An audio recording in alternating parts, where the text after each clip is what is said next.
to Biz Chicks TV. We're here to help you take the hassle out of your hustle so you can build a profitable business that's fun to run. Here are your hosts. Hello, everyone. Welcome to Biz Chicks TV. I'm here with my colleague and friend, Coach Caren, all the way from Toronto, Canada. She's in the house. We're talking about bringing those profits in daily. Oh, guys, if you are not apprised of who Coach Caren is, let me tell you, she's got a background in running multi businesses so that when you come to her, she brings a wealth of information and experience. She has run janitorial services, she's done fashion design, distribution, merchandising. She has run child care centers. This woman is a powerhouse. So look, you best get your pencil and pen and get ready because she's going to drop some nuggets on us today about how to bring those profits in daily. Coach, what you got for us today? Today we're talking about let's build CEO lives. That's what we're talking about. Let's build CEO lives because the last month we've been working on your goal setting, charting your workflows. So you've been getting built up to get yourself there. This is the other half of the year. And if you make a Mhm. decision that you're going to be the CEO of your business, you're going to do a mindset shift. And so that's what we're going to talk about today. When we do a mindset shift, we'll be able to see, even if it's not in the monies right away, but we can see and understand our development for the next half of the year. So quarter by quarter. So we're starting this third quarter and let's live, build CEO lives. Let's live into this thing, okay? Because we said we want it, we know we should do it, but lots of time we revert back to it. Mm. And as I was telling you, I think it was last week, we were talking about the hats and how people forget to put on those hats. Is you have to understand a lot of roles you're playing is in the meantime to get you to where you're going. But preparation is key. Preparation Okay. is key. And so usually we think we're going to jump into it because think about it. You've got kids, you've raised, if you have children and you raise them, Mm-hmm. a lot of parents don't realize that they have to let go gradually to allow the child to become the adult that they must be. And sometimes Mm. we blame kids, we're like, aren't you an adult? But we weren't releasing the reins little by little. The reins are released through teaching them chores, how you speak Mm. to them. I used to tell my kids, you get to ask me to go out. And then when you hit a certain age, you get to tell me you're going out. You don't have to ask permission anymore. Now you tell me, Mom, I'm going to a party with X, Y, and Z. This is what we're going to be doing. You're building up your a path so I can trust you and you can be to your word. Mm-hmm. If you take that trust and make me have to you stample on it, that's your own doing because I'm going to find out. It's just something that's going to happen. I'm going to know whether I don't have to check on you. Somebody's going to see you. I'm just going to know, and you're going to eventually tell me. So Mm. let's get our conversation going. You don't have to ask permission anymore. Now you're telling me that you're going out, and I'm okay with it. I remember when I first bring it to the table to my husband, he was like, no, they got to ask. I'm like, no, they can't jump into adulthood from 16. They have to grow into it. So they're taking responsibility. So like my son went out the first time. I guess he drank a little bit too much. He was in a lot of trouble, but he called us and he says, I'm here. I can't come home, Mom. I could come, but X, Y, and Z. So, okay, we'll come pick you up. We pick him up, and I said, what happened? You got to speak right now because, we got some choices here. He told us what happened. We brought him home, and then we did a conversation when he was in a better state of mind. I And like that. I love the way you said that. In a better state of mind. Okay. Yeah. It's a growing process. Go ahead. right. So now he's understanding that, hey, and I said to him after a couple of weeks, I says, if you think you can drink 4 shots, drink 2. Because I know you're with people and you want to drink. Drink 2. I'm not telling you not to drink because your body's going to tell you when you can drink. I promise you. I don't have to do anything about it. It's going to tell you, right? So drink 2, feel good so you can come home. If you know Mhm. you're not going to come home, tell us that you're going to be with a friend. Let's know what's going on. These are choices you're going to have to make throughout the rest of your life as you know, 1821. So let's start making them now. I'm not going to be upset with you. Now, part of me is going to be a little worried and a little frustrated because I want it a certain way. But this my own growing pains now is to adjust my thinking and my processes into I have an adult son. He's not going to come home every night when he goes with friends. If the party's closer to these, these guys he grew up with together, that's where he's going to be. Because likewise, when it's closer to us, he'll ask me, Mom, could the boys come over? And I would say yes. So it's a give and take. So Karen, how are you going to feel about this? So I'm arguing with myself about this, but I know ultimately he needs me to let one strand go, then two, then three, then four. And it's not an easy task, moms. I know it's not easy. It's not. And sometimes it's very painful to watch because they don't always make the decision we would like them to make. Exactly. And then they might go off on a spree. So I'm saying all of this to say to you guys, we're talking about business. I'll bring it back to that. Okay. I'm saying all of this to say is when you're going to live your best CEO life, those growing pains do not change. They're right there with you. Same idea. So we'll answer a couple of questions. What kind of CEO would you want to be? You need to know the kind you want to be. There's several kinds. There's the micromanager CEO. Yeah. The one who say, you take the reins and go. And then when you finally sit them down, they don't want to hear what you got to tell them, the CFO, the bookkeeper, whatever. You decide what kind you want to be. And once you decide, you work towards that. Now, you might not like it right away. You have to grow into the role. And whether it suits you or not, you'll find out along the way. Nobody can gift you this. This is a journey to your gift. You cannot get there without the growing pains. Let me just tell you, period. Fight it. Well, Francine says, yes, let's build CEO lives. Yes, Fred. Let's think about it that way, right? And how would you function in your new role? You got to know that. And then what would your favorite part be? And then lean into that when it's hard. Okay. You want to get a part that you love and you lean into. Okay. So when you know what kind you want to be, you decide what kind you want to be. Decide it. Give yourself 3 theirs and decide the kind who is. If you know you like to see every nitty gritty thing, I want you to own it instead of fight it. Okay. I'm a person who like things to be perfect. So own it. And then ask yourself, how can you let go of your perfection in 2, 3, 5 steps? By giving people roles, watching them mess up, correct them kindly, and have a conversation of how it could have been better. This is hard, guys. I'm not trying to pretend this is easy, but it's doable. Okay. Okay. If you're the kind that want to let go and let them do whatever they want to do, again, you still need a couple of steps because you can't hand over everything to people without being involved. It's your company. Now you get to that level, but you don't start there.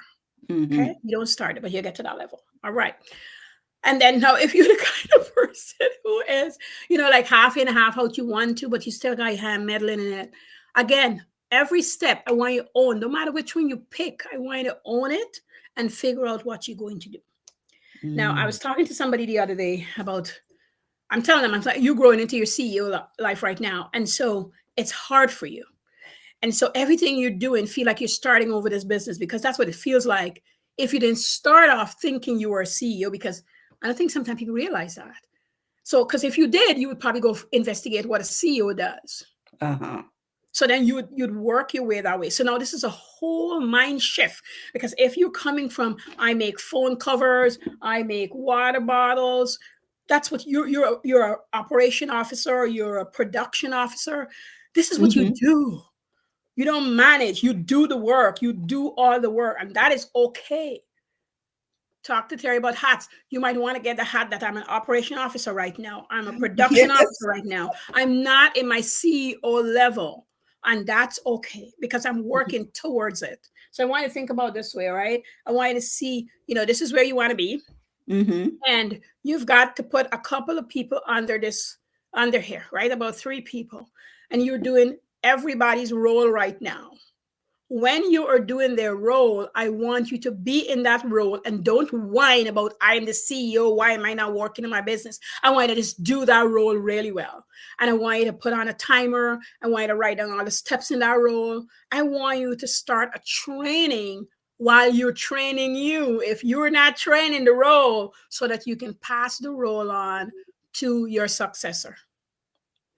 It makes sense. And the thing is, the only way to know what you need done is to have done it Yes. and to have recorded in some kind of way what it is you do when you are engaged in that portion of the business.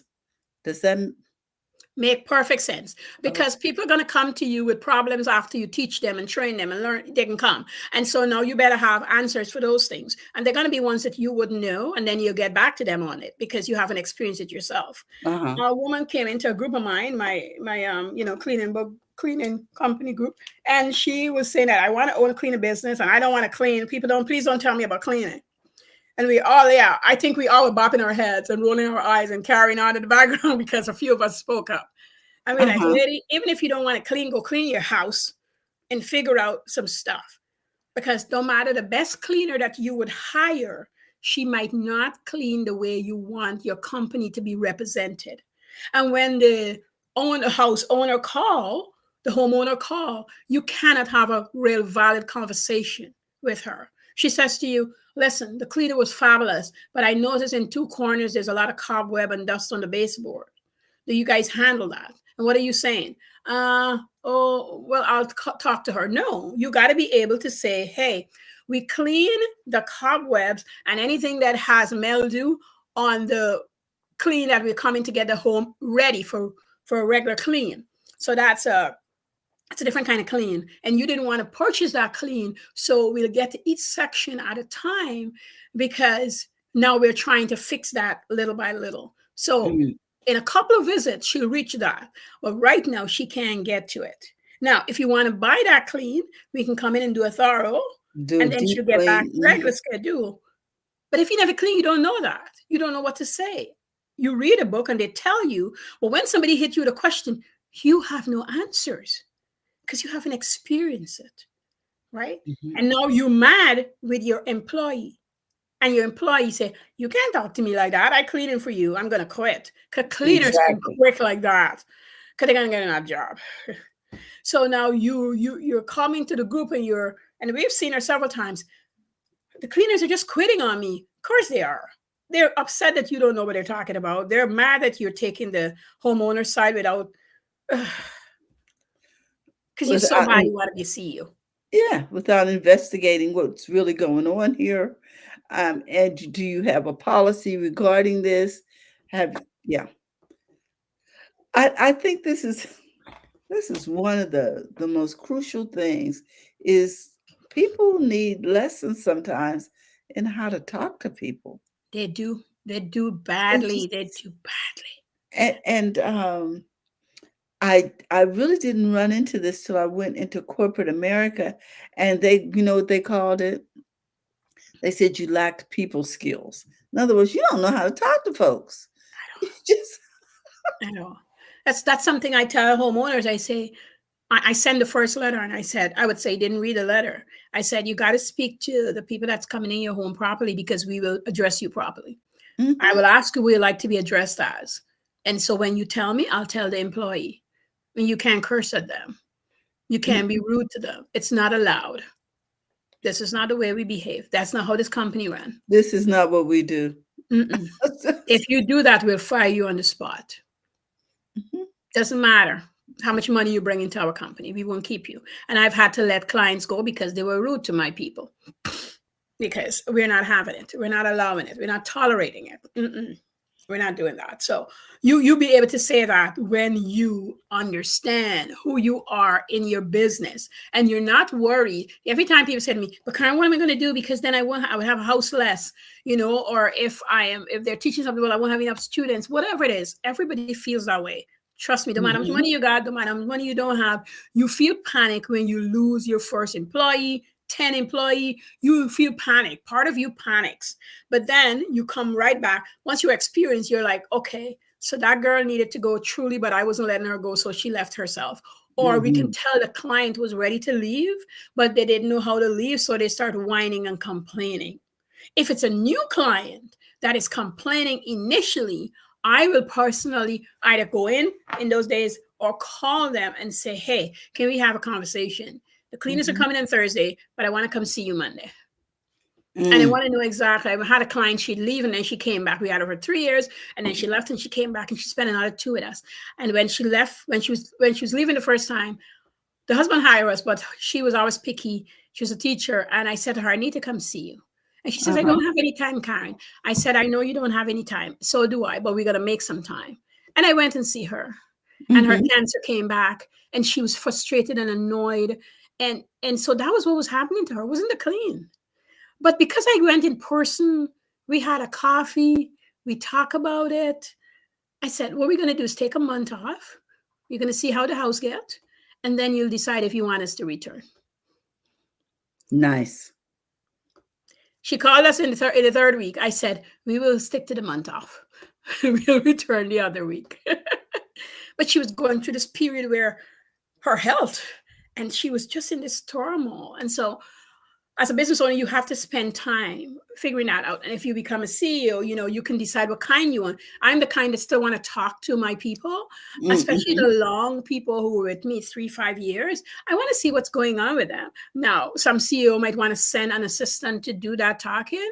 And no, nothing's wrong with that once they're well trained. But I like that human to human touch because I Mm-hmm. think it just goes. Maybe my business is not a multi-million, that's why, but it goes so much further than, because when you're the CEO also, your day is a little bit different and you're not out in Mm-hmm. all the fires. So you can truly make time for somebody on a Monday morning if they're available, Okay. or a Tuesday. Like you could set aside 2 days that if there's a crisis, you can go talk to your people. Some people are just having a hard time. And this lady was cancer. So it was Mm-hmm. just good for us to talk and then end up praying about it. and, end up, and she just cried. And I think she just wanted a conversation. I think sometimes we don't know what we need when Yeah. we're in that situation Yeah. because we've never been there before. We don't know how much to share. We Yes. don't know, who is a trusted confidant. Yes. Um, and we know we need encouragement, and everybody is not always an encourager. Yes. So we're careful about who we let in and out. Exactly. Uh, Yeah, Exactly. And that but happens. but frustration does come out another way. Yeah, in a wrong way. So when you start understanding your role because you've worn the hats and you know where things go. And I'm not saying that everybody has to go nitty-gritty, but I'm just saying you need to know enough. And you have Mhm, to be willing to keep learning outside of what you know so you can really build a really foundational business. Really, I love foundational businesses because it's a lot of pain initially, but you grow into the best self you could be and better than you could even imagine you get into when you start good. So when you are ordering and delegating and talking to people, you know what you're talking about. And then who comes and work for you, mhm. understand you, the person. And so when they're speaking for you, they're speaking in a manner, in a tone that you would appreciate. There you go. And how you get to live that life because you've got somebody, and anybody that has to be hired pass through them. When I was a dishwasher, the president of the company, the CEOs was a brother and sister, but the president of the company was this type of a man who, I mean, when I first met him, I questioned myself. He was so soft spoken, Terry. Mhm, He talked to everybody nicely. And I did think to myself, how is he getting people to just do? Because he's so approachable. Everybody go talk to Mr. Mitchell about anything. And he just listens. And if his secretary would say, he's busy today, he can't see anybody, he would poke his head out and say, oh, is that you, Caren? I might be able to see you right away, but give me a few hours. Let me clear my table. Like, you need to see me. There's some reason. I could talk with mhm. you. And if it's something he can do, he says, you'll talk to Mr. Short Eyes. That's the owner, CEO. one of the siblings. And there were people who really, they weren't running their company hands on, Mhm. but they were hands on. It seems crazy because when you need them, they were there. But Uh-huh. they weren't there in your face looking and picking. No, but when you need them, they were. There was a matter that couldn't be dissolved with, your supervisor, your manager, or the general manager. You can go book an appointment. And he was serious about that. So my door's open. Book an appointment, come see me. If it's not getting resolved, are the people right over you? Because sometimes they're too close to the situation. How No many times have disrespect. you heard people say we have an open door policy? But yeah, it might be open, but is your heart open when I come in Aha. here? Exactly. And that was the key with him. His heart was open. The owner, at least one half of the owner, the CEO, his heart was open. So you Mhm. can have a conversation with them. And that's why when people tell me they're busy, I'm like, this is a guy that did surgery 3 to 4 times a week and he still had time. Please, you've got time. And I remember the time we had the discussion. He says, Karen, I make time for people because people is what make the world go around. How could you not have time for people? Wow. Period. I There have you go. time for people. I have time for my wife, my children, and I have time for people. We have time for people. We're supposed to be in the people business. This is what we're in. We have time for Okay. people. And this is who we serve. This is, Yes. you know, we- Yes. So having the name doesn't mean you sit on the pulpit and do nothing. Having the name is, you hear all the things I'm talking about, guys. These are all the things that you want to work into you being the CEO. Okay. When you building CEO lives, when you're getting yourself there, you have to understand what you're doing, why you're building towards this. And this is why I want you to understand what kind of CEO you are. This is why I want you to understand how you're going to position yourself as a CEO, how so your role, what kind of functioning role would you have? mm, I once listened to a man on a podcast. He was a guy from the Bahamas, and he had sold this company. But before he sold it, a mentor of his says, you need to hire a CEO. And he said, what do you mean? I run this company. I'm the CEO. Me and my wife, me and my children. He says, no, you own the company, but you're not a CEO. You haven't understood the role. And I love you, but you don't do a good job of it. You never mm, understood your Pacific role. And he said, because you couldn't move from doing everything. So when you were able to do, as you quote, nothing, you literally did nothing. mm, He said, so I want to go hire CEO and I'm going to recommend a guy to you. And I want you to listen to him carefully. He's going to cost you a pretty penny, but I want you to hire him. mhm. And he said, I'm not going to lie. I was mad. I was upset, but I hired him. He said, when you're growing a business, you do what you got to do. He said, I hired him. And he says, the guy came in and how the guy helped me. I couldn't believe it. I understood why he charged so much. I understood what he told me. He said to me, you cannot sell the business at the moment. You're going to need 2 years. The Mm, business is not ready to be sold. Now, you could sell it for what? For peanuts. But if you want substantial money, you need to understand your business. And he said the guy walked him through. Took the first 3 months, he was just mad because he said for 90 days, he felt like the guy was doing nothing. mhm, But what the guy was doing is going to all his employees and talking to them individually, and finding out their pains, what was bugging them, what wasn't serving them. He found out about 6 of them was willing to quit, was about to quit, and he didn't know this. He found out somebody else's mom was in the hospital and couldn't get time off because of the manager at the time. He says, when the guy brought me reports in 90 days, I was like, me and my wife was just looking at it and said, well, we're here. How come nobody come to us? Just like you said, open door policy, but mine was never open. But he didn't realize he was doing that mhm. because he didn't understand where he was lying, where he lived. And he said at the end, I'm not going to go through the whole thing for you guys here, but at the end, the guy told him, you need to sit back. And now that you leave in this position, you need to leave with knowing who you were, who you work through, and who you want to be in your next adventure. Because you're going to open another company at some point. I know it. Whether you know it now or not, I know it. You're going to do it. And the guy was right because he opened another company. But he said the guy, when he sat with himself and he looked at everything, he said, without a shadow of a doubt, it's like God was pouring down in him. He knew what he needed to do with the people that work for him. To have a different connection. altogether. And this not only goes for our employees, if we Mhm. have employees, it also goes for our customers. Like you said, it's just really important to make sure that those connections are working. You when you don't know, you can't fix it. Fix it. Mm-hmm. You can't fix something that you don't know. And this is the part that lots of time people do not understand. You can't fix it. So this is how I position CEO. A CEO is clear, they have empathy, and they're empty and expecting, and they're open because they have to be open for changes that the people that you're trusting to do the work in your company is bringing you value. Mm-hmm.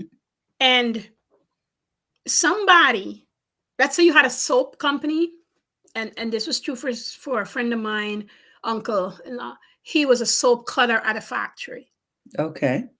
and he wanted to help them cut soap differently, tell them how to do differently. And he went to his supervisor, and the supervisor said, "This is how we've been doing it for years. We're not doing anything different."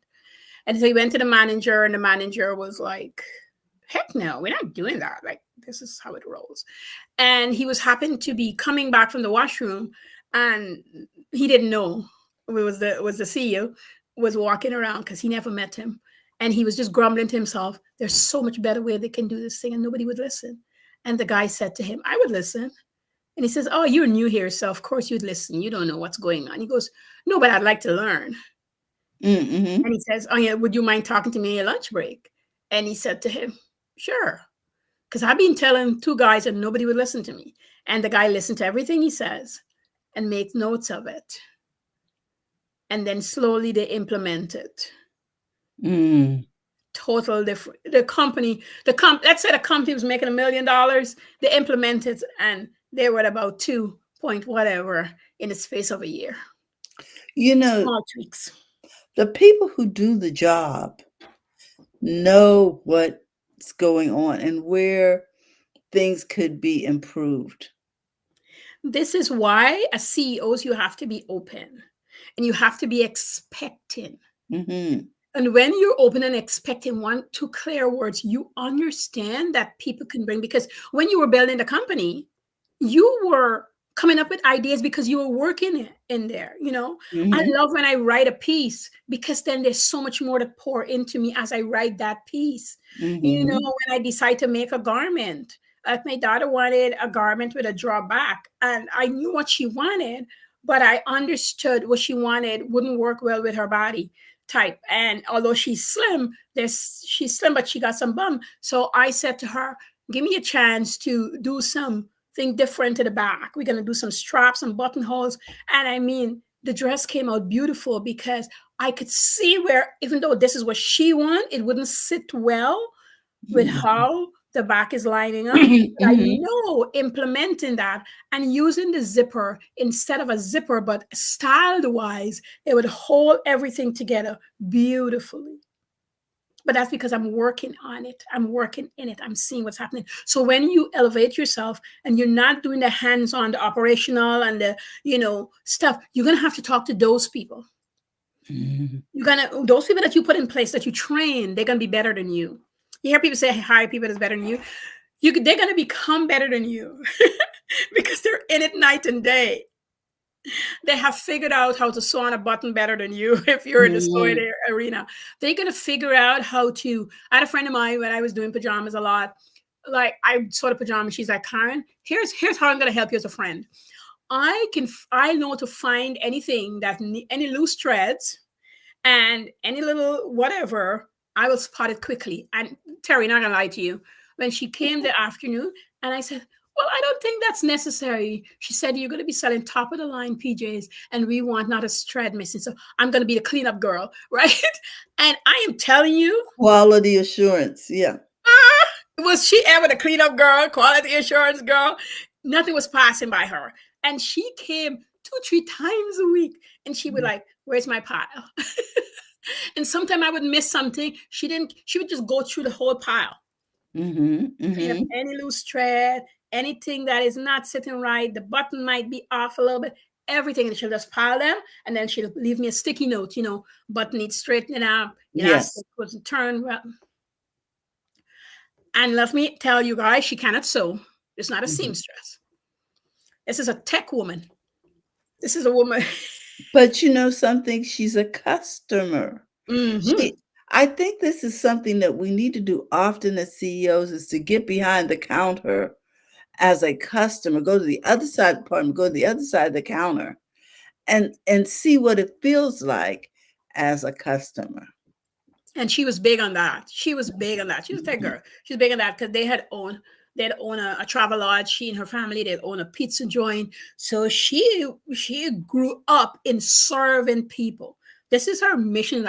Keep telling her she's closed her business now for a bit, but I keep telling her she's a service person. She really understands customer service. And she served customers well. She'll do And so that is good in anybody's company. Let me and tell you. that's a rare quality. Yes. But Coach, so let's Oh, wrap yeah. this Ooh, up. I got carried away. This topic got me carried away. Sorry, guys. But I love, you know what, when we start sharing stories, you know what I mean? You can't cut a story off in the middle of the show. Go ahead. Okay, guys. So we got to just wrap it up. Today we talk about defining what kind of CEO you want to be, how you want to function in that, and find a favorite part that you love. And this was part 1, because there's so much more I want to talk about being a CEO, about building your CEO lives and understanding how it functions. I'm just going to leave you with this, because you can be the CEO of your life in your home. That's where it should really start. I love That's that. really where it should start. Okay. I love that. Be the CEO in your life and in your home. That's just that's a wrap, guys. That's Okay. right. There's nothing to be added. I just want to remind you all that Coach Caren can be found on Facebook and on Instagram. You need to connect with her. Make sure you go in and book an appointment. We love her, and she's a trusted source, and she's a great coach. As you can see, she's very empathetic and loves to connect with her customers, with her and with her clients. So with that, we want to remind everybody that if you're looking also to become a part of Biz Chicks, you can simply text biz to 33777, or you can go to bizchicks.net and become a part of our community. We'd love to share with our community what it is you do and how you serve. Yes. With that, we love you, and remember that, hey, it's okay to make money in your business, so go to the front of your own line. Have a great day, everyone. Thank you again, Coach. Oh, you're welcome. All you do. Bye-bye, everyone. Thank you for tuning in today. We trust you've learned something to help you build a more profitable business and take the hassle out of your hustle. See you next time.